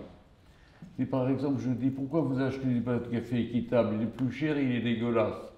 Alors l'autre va être obligé de répondre, ah mais en fait c'est parce que moi je m'en fiche du café que je bois, il va monter en moralité, en généralité. C'est parce que je pense que dans le monde actuellement, il est important que tout le monde boive du café équitable pour que les petits producteurs continuent à produire. Vous voyez? Tandis que si j'avais dit, il est bon ce café, ça m'aurait servi à rien. Mais ça, c'est des petits trucs, je vous dis, c'est pas d'une honnêteté fantastique. C'est bien d'avoir les petites... Enfin, en tout cas, tu disais, ça répond pas exactement à la question de l'exercice, parce que c'est quelque chose qui nous intéresse, en tout cas d'inventer des exercices. Mais tu disais, quand on s'était vu lundi aussi, j'ai suivi comme principe de ne jamais aller vers un terrain un peu trop proche de moi, Oui, que j'aimais trop. Voilà, ça. Pas aller là où on aime. Donc voilà, et de changer régulièrement de terrain pour avoir une. Ah, mais ça, c'est vrai. De changer régulièrement de Le terrain. métier de sociologue, si vous voulez, le problème, c'est que vous devenez sociologue du sport, ou très vite, si vous voulez, comme le monde entier est un univers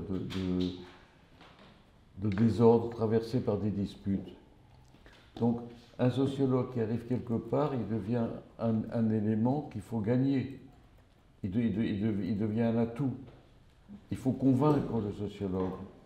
Donc, si vous voulez, le modèle judiciaire, pour les gens qui ne sont pas, disons, directement dans le métier ou des scientifiques, ça rentre dans une logique judiciaire, ils viennent nous juger. C'est pour ça que quand j'ai travaillé longtemps sur les cadres d'entreprise, j'essayais de ne pas les voir dans leurs entreprises, mais je les invitais à dîner. Je mettais un bon vin, je mettais le magnétophone à côté d'eux en leur disant vous arrêtez quand vous voulez. Parce que si je venais par l'intermédiaire de la boîte dans la boîte, ils pensaient simplement, à juste titre d'ailleurs, que j'étais un espion de la boîte. Vous voyez?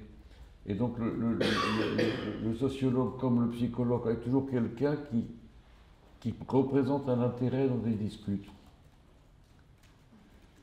Et donc, quand vous êtes le sociologue d'un spécialisé, je pense qu'un problème aujourd'hui, c'est qu'il y a trop de spécialisation en sociologie et trop tôt. Si vous êtes le sociologue spécialisé du football et qui est connu de tous les patrons de clubs, vous devenez le porte-parole des clubs de football ou d'un certain club par rapport à un autre. Il ne faut pas devenir le porte-parole d'une cause. Si on veut faire une bonne description, être le porte-parole d'une cause est très important pour défendre une cause. Mais si vous voulez, l'accrochage entre défendre une cause et décrire un univers, c'est difficile. C'est possible, mais c'est difficile. C'est parce que c'est pas la même tâche, c'est pas le même travail. C'est la même substance qu'on travaille. Si vous voulez, le fait de faire de l'action sociale ou de faire de la politique ou faire de la sociologie, vous travaillez la même substance. Et on peut dire que le maçon et le sculpteur travaillent aussi la même substance, mais pas de la même façon. Mais si vous voulez le faire de la même façon, c'est très difficile.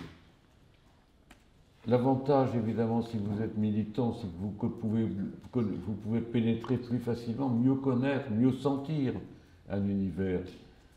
Certaines personnes y sont arrivées, mais ça demande vraiment des qualités personnelles.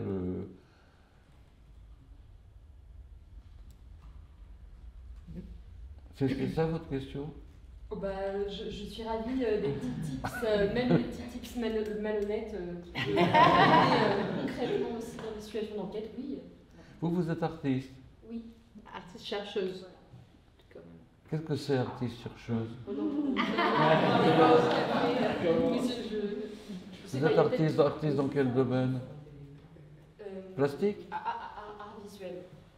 Mais disons qui s'intéresse à des enquêtes. Plutôt des installations? Plutôt des gestes de médiation. Des gestes de médiation. Des gestes de médiation? Non mais je veux pas vous... Non mais ça m'intéresse. C'est quoi? Vas-y Caroline. Non, je sèche. Non mais en tout cas, disons que ça serait une autre discussion à avoir avec toi aussi, mais sur ce lien entre quand on est artiste-chercheur. Alors le mot chercheur, du coup, soit on a la casquette, oui. tu vois, peut-être défini, et qu'on mène l'enquête. Disons, dans les ateliers ou atterrir, on aurait des sujets de discussion sur comment, alors qu'on est très concerné par le sujet, enquêter dessus, et en même temps en étant artiste. Mais du coup, je ne sais pas si on peut, au vu de l'heure là, ouvrir ce sujet-là qui, à mon avis, aurait plein de résonance. Moi, si vous voulez, j'ai un point de vue assez classique, et certains diraient conservateur là-dessus. C'est que je pense que les moyens de la sociologie et les moyens de l'art sont très différents. Dans le cas de la langue, qu'est-ce que je connais un petit peu, écrire de la poésie ou écrire de la sociologie, les mêmes thèmes ou les mêmes sensibilités peuvent se retrouver, mais ça n'a rien à voir. L'usage du langage n'a rien à voir. Quand j'écris de la sociologie, j'ai mon dictionnaire à côté de moi, je cherche toujours à avoir le mot le plus précis possible, et je regrette beaucoup qu'en français, par exemple, on est censé ne pas répéter le même mot 3 fois dans la même phrase, ce qui est idiot, puisque si le mot veut dire ce qu'on veut dire, il n'y a pas de raison de ne pas le répéter. Quand j'écris de la poésie, je n'utilise jamais un dictionnaire. Et si le mot me dit autre chose que ce que je pensais, c'est mieux. Donc, si vous voulez, c'est pas du tout les mêmes usages du langage. Et donc, moi, je suis plutôt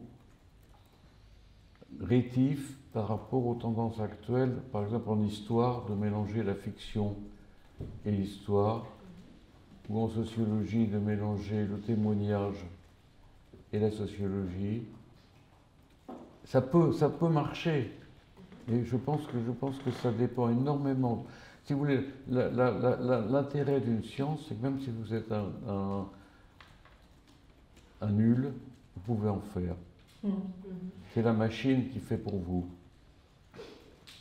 Quand vous faites peut-être qu'en art c'est comme ça aussi, mais dans ce que je connais en art, c'est plus difficile. Et donc, ces mélanges sont parfois possibles, mais ça suppose d'être fameusement bon pour les réussir. À mon avis. Mais par exemple, c'était un petit désaccord que j'avais avec Bruno, c'est que lui croyait beaucoup à la puissance d'introduire de l'enseignement artistique dans les enseignements de sciences sociales. Et moi, j'étais plus réticent, sauf pour faire des praticiens aujourd'hui. Parce que, si vous voulez, pour continuer sur des macro-histoires, une des choses qui s'est produite, très importante, qui s'ébauche dans les années 70 et qui se développe vraiment à partir des années 80-90, c'est le passage, c'est central. À mon avis, j'ai fait avec Arnaud Esquiré un livre qui s'appelle Enrichissement, qui est là-dessus. C'est que jusqu'aux années, si vous prenez le nombre de gens qui travaillent dans l'industrie, ça croît jusqu'en 75. Ensuite, ça ne cesse de diminuer. Et, et apparaît un nouveau facteur de richesse, un nouveau mode de production de la richesse, qui est l'exploitation, disons, en fait du passé, mais des arts, de la culture, du théâtre, de la mode. Largement, les arts maintenant sont sous la puissance de la mode, les arts plastiques, presque complètement. Des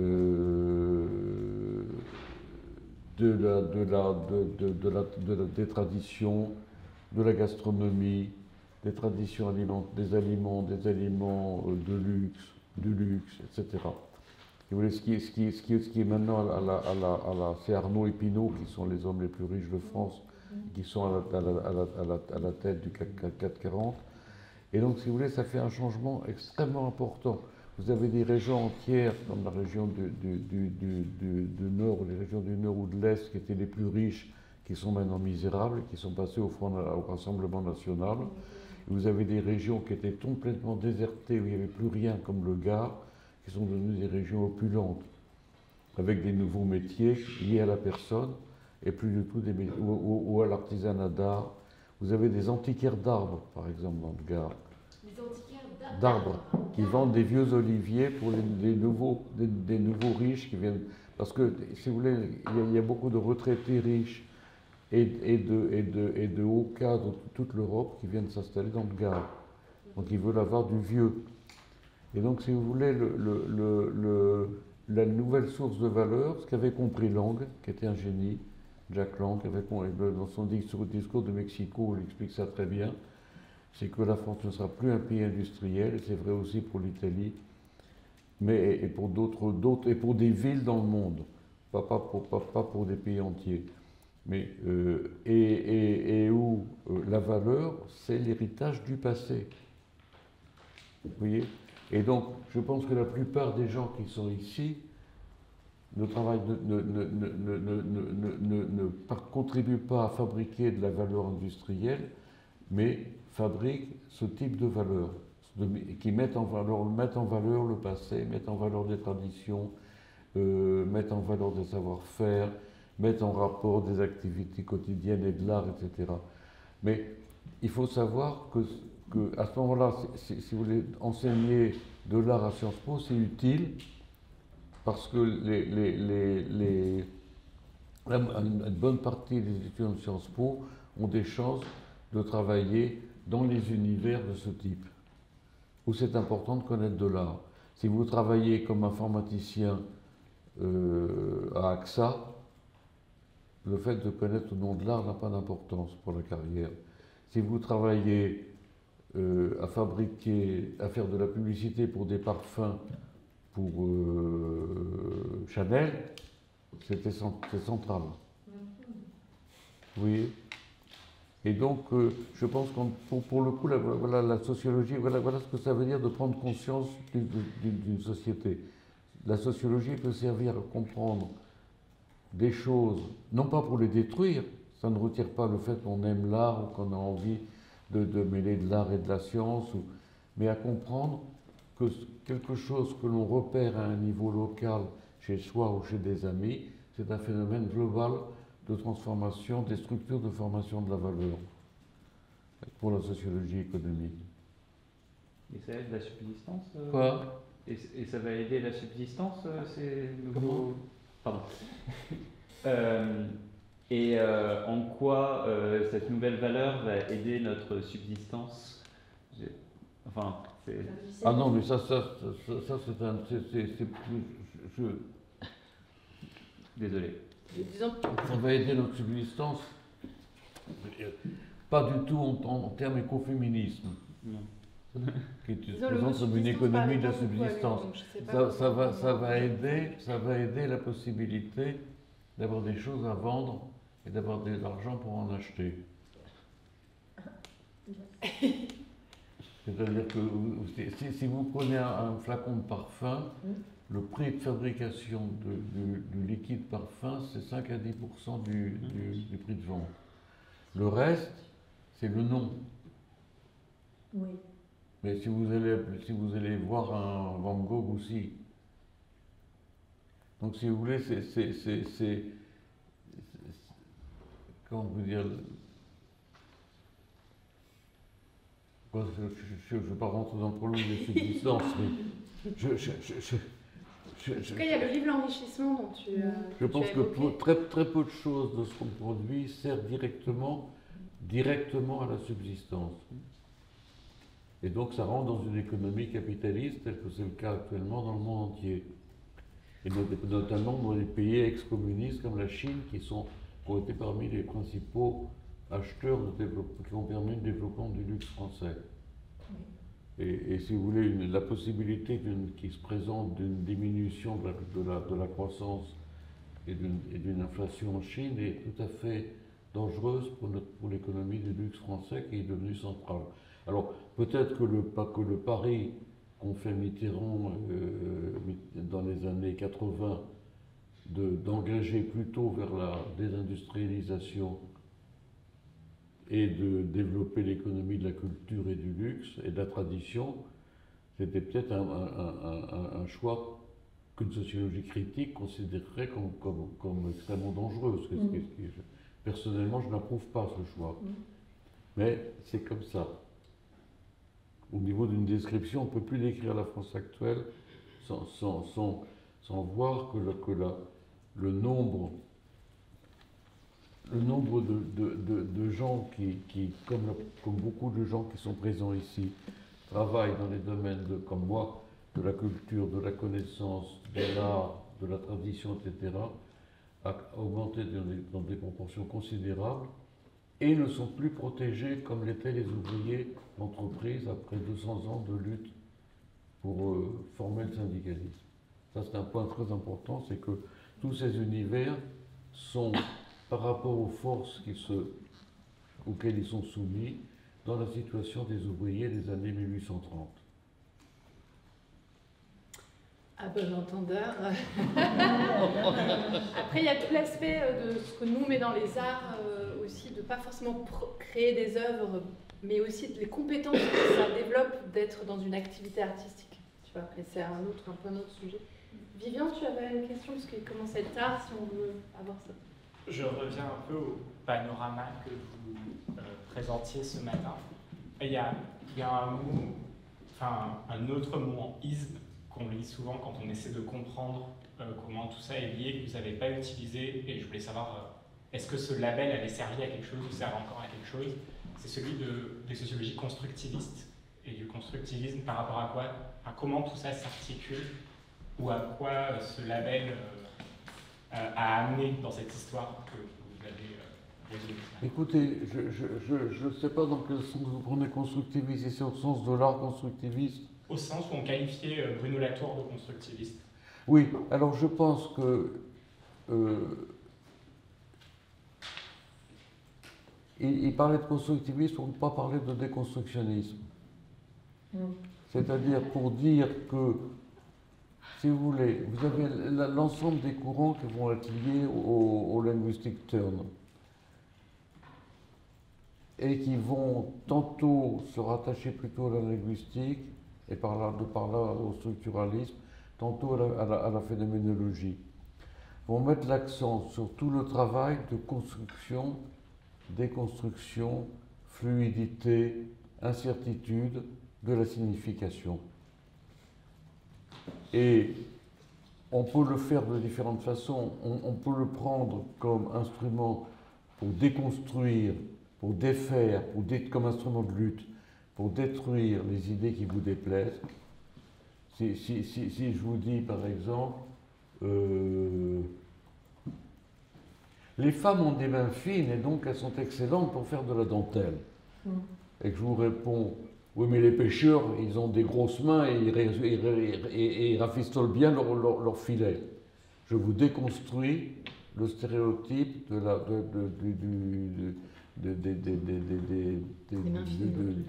du machisme tel qu'il s'est développé. Mais si vous voulez regarder comment les uns et les autres, sans arrêt, se déconstruisent les uns les autres et reconstruisent d'autres significations, ça, il faut appeler ça constructivisme. Mais à mon avis, si vous voulez, c'est constructiviste, c'est la dimension, c'est une activité normale et bonne de construire le monde social. Et ça revient à ce que je disais tout à l'heure, c'est tout le monde qui est sociologue et non pas les sociologues, tandis que le déconstructivisme donne un certain pouvoir de lucidité qui est différent de celui des cultural addicts.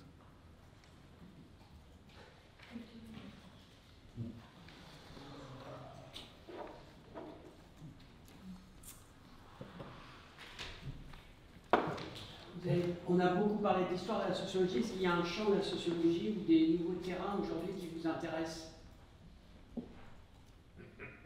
En rupture ou en... Voilà, ou en je pense, si vous voulez, je pense que c'est un point très important. La sociologie, du fait de son histoire, est restée liée au social. Et je pense que le social a été le cœur de la pensée occidentale pendant 2 siècles. C'était le cœur de tous les problèmes pendant 2 siècles que les Européens et les Américains d'ailleurs se sont pensés étaient des problèmes sociaux.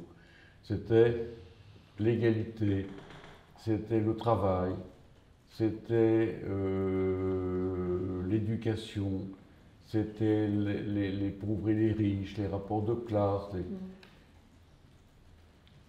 Personne ne parle plus ce langage. À part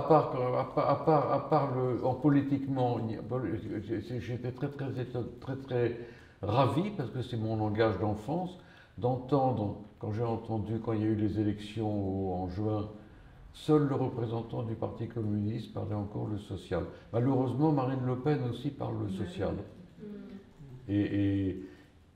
Alors, bien évidemment, ça veut dire que la sociologie ne peut pas s'intéresser qu'aux problèmes sociaux.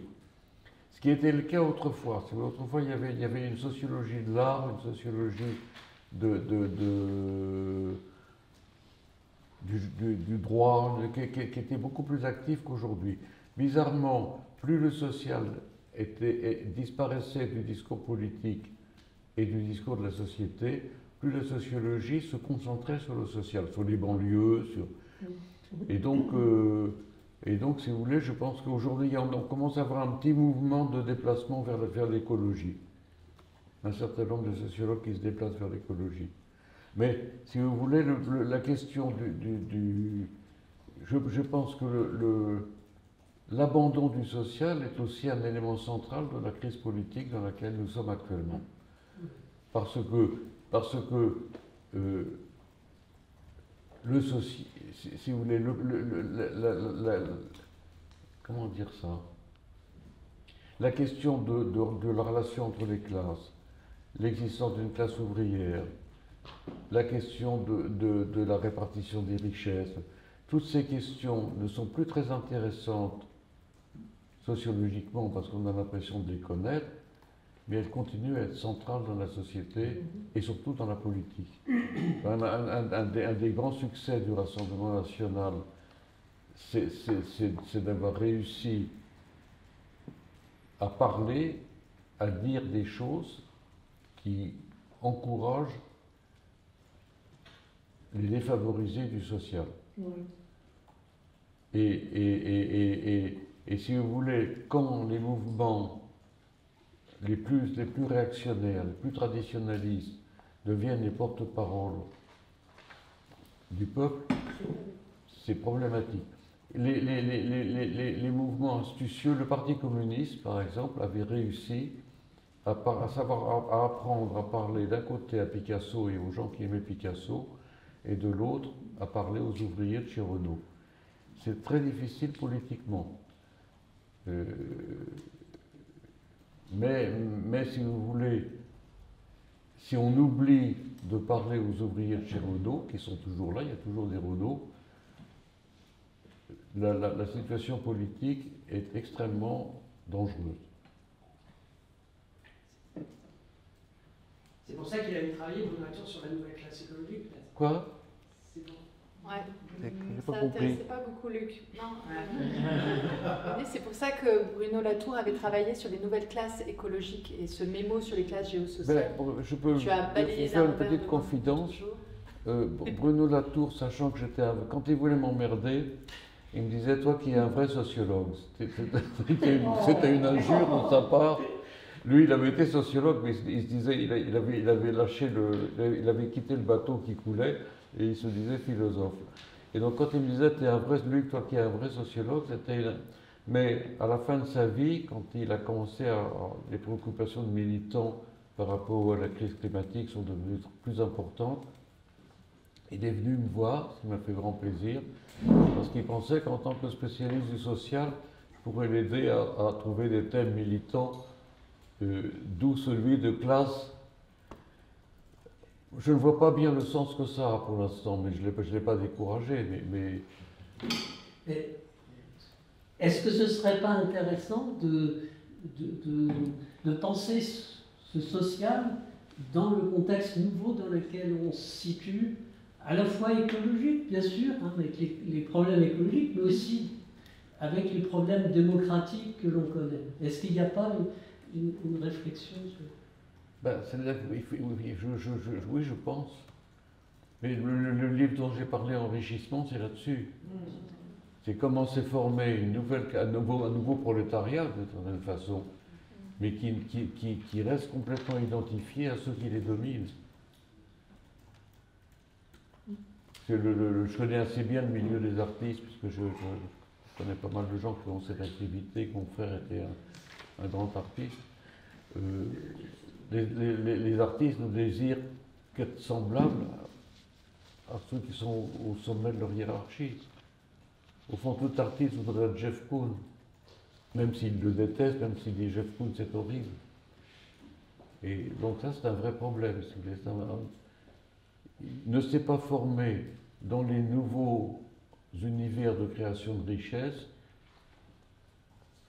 une réflexivité en termes de justice. Ça me paraît une belle phrase finale, quand même, qui ouvre beaucoup de questionnements, de recherche. Super, ça va? Oui. Ouais, il est -10, on a 5 minutes de retard par rapport à... vraiment, on va un peu applaudir.